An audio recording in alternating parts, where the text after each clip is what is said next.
Hello, I'm Jessica Jackson from Thriving in Motherhood podcast, and today I want to share with you one tip for when you're in a busy season. This is where I have found myself recently, and I caught myself flailing a little bit and really struggling and not quite sure why, because this is our normal life, right? And I was starting to feel like that irritability and the frustration and more anxiety and some of those things I normally feel in survival mode in those really hard seasons. And so we're going to talk about why maybe we feel that way even when things are good, it's normal life, and what we can do about it. And this is just a peek into the soul pillar. We have the 3 pillars of thriving, and today we're going to dive into this concept in the third pillar, soul, that I talk about in my Made to Soar program.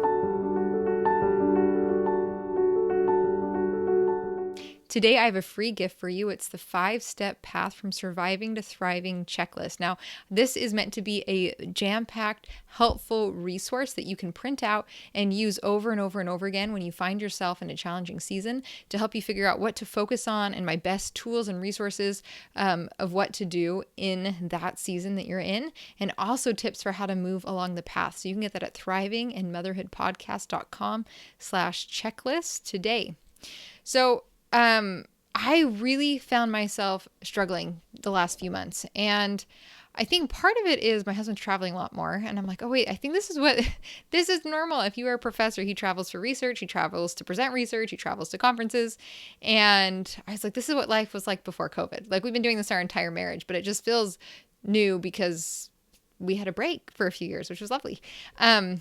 And that's part of it. And the other part of it is just I've got a lot going on with my kids, with homeschooling, working in, my small pockets of time here and there. And then also the good, but it's all good things. Like, we're starting to get together with people a lot more, in our church community, in our friends group, in our neighborhood. Like, it's like back to how things used to be. And it's amazing and it's wonderful. And yet I found myself really floundering. Just feeling burned out, right? The burnout that comes when you just keep going. And I think part of it is like taking stock, right? And like trying to see, where can I slow down? Where can I go back? Because running faster than you have strength is not a recipe for success. So that's part of it. But I think the bigger part is because physically it's not necessarily too much. Okay. Like, I have a pretty good rhythm to my days, actually. But I think where I'm really falling short is how I'm thinking about my day. And this goes into the soul pillar, because we talk about first pillar, having a vision for your life, making it reality. And like, my life is full of the things that I want. The second pillar is structure, having systems in place to make those things happen. And honestly, we've got a really good routine to our day, a rhythm to our day. We've got systems that are running our home smoothly. Like, we have dinner every night that I've cooked. We've got laundry in our drawers. We are getting school done in a good amount of time. Like, things are flowing well. Grocery pickup is smooth. Meal planning is smooth. And yet here I am still struggling, right? Even when the house looks good, even when we have got a good social calendar. And that takes us to the third pillar, soul. And the role of that pillar is being an advocate to yourself, for yourself. And I was realizing that I have fallen back into some patterns of negativity that happen for me when I get tired or when things are a little extreme. Because having someone traveling a lot for me, I've got to build some systems back into place for that. It sometimes takes me a few months to recognize what the problem is, right? So I'm just realizing that's the problem. But I feel like the deeper problem, because it's not just the travel, and I'm realizing the deeper problem is that I have not been thinking well with how I end my day. And so I'm ending my day feeling worn out, exhausted, discouraged, and I wake up just like hustling. And it reminded me I have tools for this to be able to end my day feeling better and to wake up feeling excited. And that is in the Thriving in Motherhood Journal. So there's quite a few questions in there. But if you're in the season of me, like you're feeling burned out and you want to change things right away, I'm going to share with you these 4 questions that can really completely change how you're experiencing motherhood. And the reason behind this has to do with the amazingness of our brains. So our brains are wired towards a negativity bias. And there's things that we can do to help train our brains to be more optimistic. So instead of automatically seeing the negative, the bad, the hard, which is meant to protect us in a dangerous situation, which most of us are not in, we can then instead train our brains to see the good things. And the fun thing is that the more that you look for those good things, your brain naturally finds those things because of neuroplasticity. Like our brains are capable of being rewired, of changing, of having different pathways and networks in their brain to make it go more smoothly. Now, when I was first starting this, I felt like I was like in the jungle with a machete trying to like hack a pathway. Like it was very hard. This was probably 5 years ago, right around the time I created the journal, when I got really serious about wanting to change how I was thinking about my life. And it was so hard. But I feel like because it is a familiar pathway, even when I stop using this practice or don't do it as frequently as I need to, I can pick it up again and it has immediate results. And to be honest, even when I started, it had immediate results. Now making it a habit took a little bit of time, like throughout the day. But there's nobody, I have talked to so many women that have started using the journal and they immediately after one day say, this was incredible. My day is so different. It was the best day I've had in a long time. Okay, so these are the 4 questions. The first question here is, how have I seen the hand of the Lord in my life today?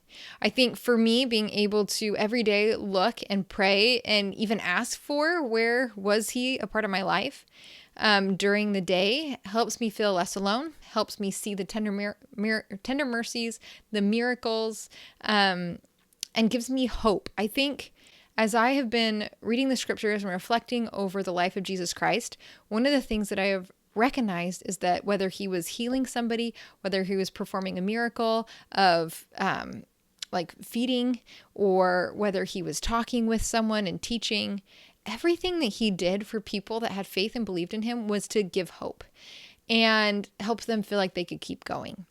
And so I feel like when I take time to slow down and look for those miracles in my life every day, even just the small ones, just to see where he was there, it gives me hope. And it gives me hope for that day. It gives me hope to do it again tomorrow. And that is so crucial when I'm feeling burned out because then I just realize I'm not alone. I don't have to do this alone.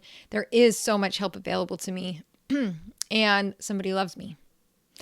The second question is, what am I grateful for today? Now, gratitude has been talked about for years, probably at least a decade, like on social media. I've read about it in many books.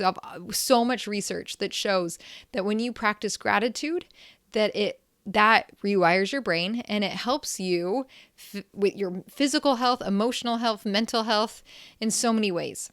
And so this is one that I included in the journal. It's generic, it's everywhere, but it is so powerful for me.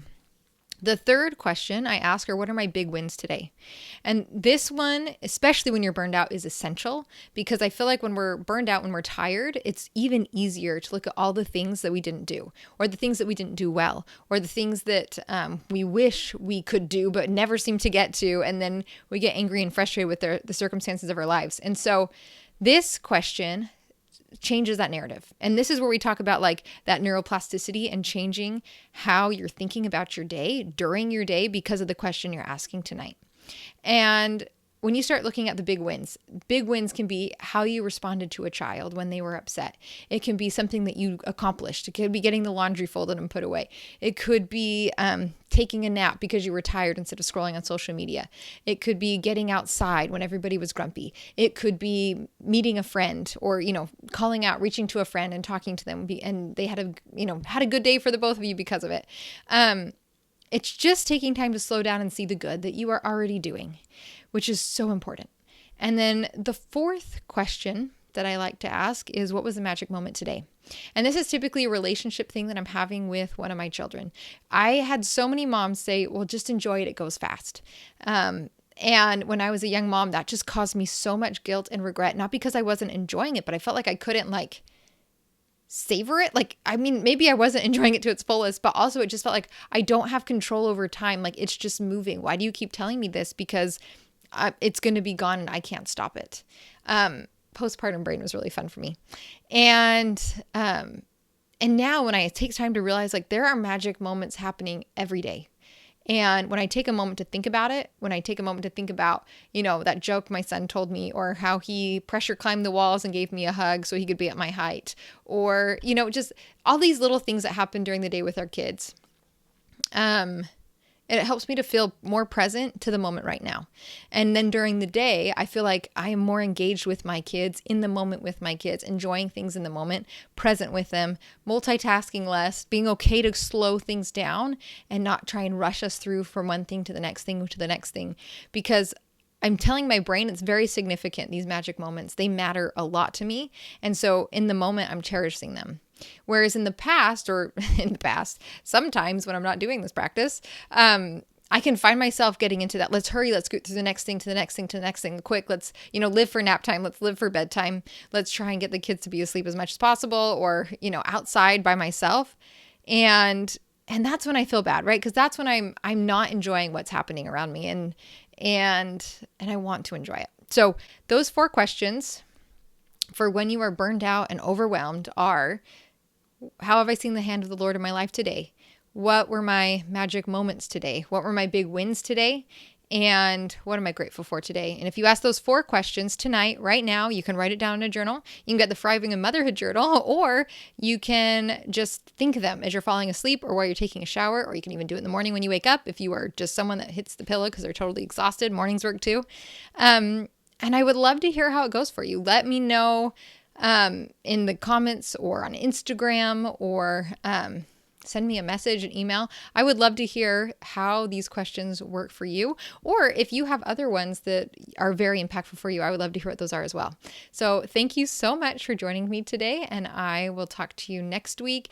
If you want to grab the journal, you can get it at thrivinginmotherhoodpodcast.com/journal, and I'll leave all the links in the show notes for you as well.